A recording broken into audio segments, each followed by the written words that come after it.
Саламатсыңдар ма балалар? Бүгін бізде жаңа тақырып Алматы әсем қала.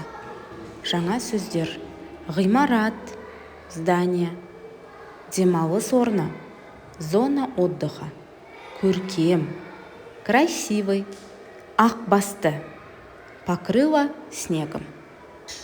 Бірінші тапсырма: тыңда, сұраққа жауап бер. Жап-жасыл ағашы, қып-қызыл алмасы, ақ басты тауы бар Алматы қаласы. Авторы Серікбай Оспанова. Балалар, бұл өлең не туралы? Балалар, өлеңнің сөзіне мән беретін болсақ, бұл жасыл қала екен, жап-жасыл ағашы, қып-қызыл алмасы, ақ басты тауы бар, таулары өте көп Алматы қаласы дейді. Әрине, дұрыс, өлең Алматы қаласы туралы. Екінші тапсырма: суреттерге қара, сұрақтарға жауап бер. Балалар, суретке қарайтын болсақ, бірінші біз тұңғыш президент паркін көріп тұрмыз, балалар? Яғни тұңғыш президент саябағы. Екінші суретте біз Қазақстан қонақ үйін көріп тұрмыз. Одан кейін метроның суретін көріп тұрмыз. Яғни балалар, бұл қай қала деп ойлайсыңдар? Әрине, тақырыпқа байланысты бұл Алматы қаласы, Екінші сұраққа назар аударсақ, сен бұл қалада болдың ба дейді. Егер болсақ, мен бұл қалада болдым деп жауап береміз. Егер болмасақ, жоқ, мен бұл қалада болмадым деп жауап береді екенбіз. Үшінші тапсырма: оқы, шешулерін тап, қалаларды салыстыр. Көркем қала, ән қала, метросы бар қала. Ұқсастырып қойыпты атын оның алмаға. Енді балалар, қалай ойлаймыз? Бұл қандай қала? Метросы бар екен. Оның аты, қаланың аты алмаға ұқсайды екен. Қалай ойлайсыңдар, бұл қай қала? Әрине, бұл Алматы қаласы.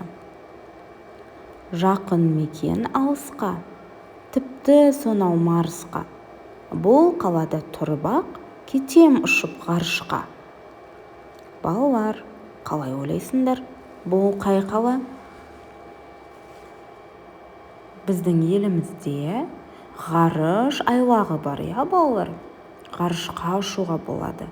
Бұл қай қала? Әрине, ол Байқоңыр қаласы. Енді бізде бірінші өлеңде метросы бар, өте әдемі, көркем қала, аты алмаға ұқсайды, Алматы қаласы.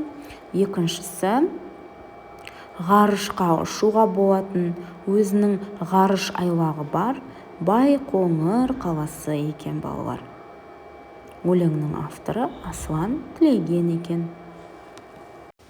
Төртінші тапсырма: суреттер бойынша сөйлемдер құрап жаз.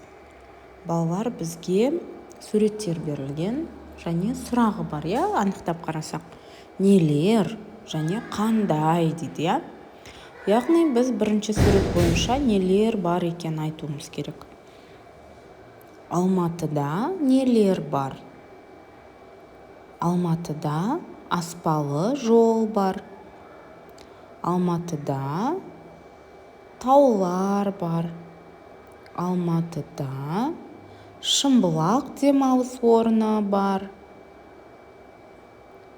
Осылай айта берсек болады, Қандай дейді. Алма қандай? Алма дәмді. Алма қандай? Алма қызыл. Таулар қандай? Таулар биік. Таулар қандай? Таулар әдемі. Осылай бірнеше сөйлем құрап жазсақ болады екен, балалар. балалар, осымен біздің сабағымыз аяқталды. Каналға тіркеліп лайк басып комментарий жазуды ұмытпаймыз. Сау бол!